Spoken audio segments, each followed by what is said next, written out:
Rice எப்படி செய்யணும் அப்படிங்கிறத பார்க்கலாம். அதுக்கு முதல்ல இப்போ இதில் நம்ம 3 டம்ளர் ரைஸுக்கு 7 டம்ளர் தண்ணி ஊற்றிக்கலாம். இப்போ 2 3 4 5 இப்போ 7 டம்ளர் தண்ணி ஊற்றிட்டோம். இதில் நம்ம இந்த ரைஸுக்கு தேவையான தக்காளி இதில் சேர்த்துடலாம். தக்காளி நல்லா கழுவிட்டு சேர்த்துக்கோங்க. பட்டை சேர்த்துக்கோங்க, ஏலக்காய், அப்புறம் லவங்கம், பிரியாணி எல்லாம் சேர்த்துக்கோங்க, கொஞ்சம் சோம்பு. இப்போ இதை நல்லா கொதிக்க வச்சிடலாம். இப்போ இதை மூடி போட்டுடலாம். இது நல்லா கொதிக்கட்டும். அதுக்குள்ளேயே நம்ம ரைஸ் ஊற வச்சிடலாம். இப்போ 3 டம்ளர் ரைஸ் எடுத்துட்டோம். இதை கொஞ்சமாக ஆயிலோ நெய்யோ விட்டு கிளறி வச்சிருங்க. இப்போ நல்லா கிளறி இதையும் மூடி வச்சிடலாம்.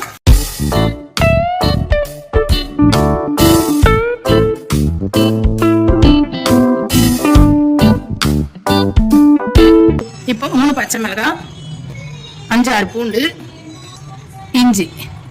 இப்போ இதை நசுக்கி வச்சுக்கலாம்.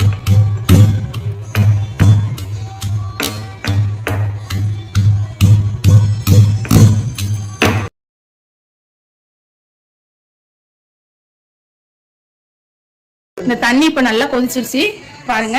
இப்போ நாம இந்த தக்காளி எடுத்துடலாம். தோல் எல்லாமே அதுவே வந்துருச்சு. இதே மாதிரி நீங்க இந்த தோலெல்லாம் எடுத்துடலாம். தக்காளியில் தோலை எடுத்துட்டு இதை நம்ம என்ன செய்யணும் அப்படிங்கிறத பார்க்கலாம். இப்போ இந்த தண்ணியை நாம இதுல வடிகட்டி வச்சுக்கலாம்.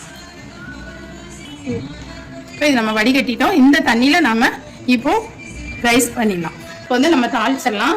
இப்போ தாளிக்க அன்னாச்சி பூ, நம்ம 10 தனியா விதைகள் வச்சிருக்கோம், ஜாதி பத்திரி போட்டிருக்கோம். இப்போ இது நல்லா பொரியட்டும். இல்லை ஒரே ஒரு வெங்காயம் போட்டுடலாம். நம்ம நசுக்கி வச்சிருந்தோம்லையே அதையும் சேர்த்துடலாம். தேவையான அளவு கல் உப்பு சேர்த்துக்கலாம். இப்போ இது நல்லா ஃப்ரை ஆகட்டும்.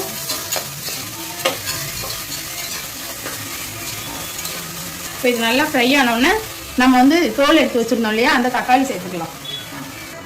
இப்போ நம்ம இந்த தக்காளி சேர்த்துக்கலாம். நல்லா வதக்கி விட்டுறலாம். தக்காளி நல்லா வெந்திருக்கு, நல்லா வதங்கிடும். இப்போ நாம மிளகாத்தூள் சேர்த்துக்கலாம்.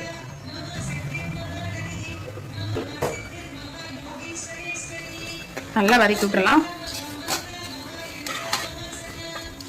நல்லா வதங்கிருக்கு. இப்போ நம்ம ஊற வச்சிருந்தோம் இல்லையா, அந்த ரைஸை சேர்த்துக்கலாம்.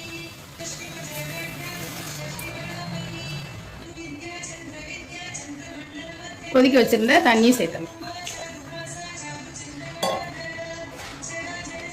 இப்போ இதை அப்படியே கிளறி விட்டுருங்க. இதை அப்படியே மூடி போட்டுடலாம். மூடி போட்டு அப்புறமா பார்க்கலாம். நல்லா கமகமன்னு நல்ல வாசமாக இருக்குது நம்ம அந்த கொதிக்க வச்ச தண்ணி. இப்போ நம்ம மூடி போட்டுடலாம். அப்புறமா பார்க்கலாம்.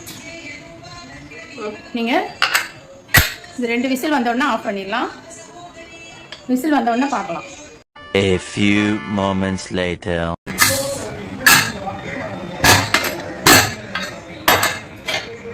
இப்போ நமக்கு நல்லா ரெடி ஆயிடுச்சு.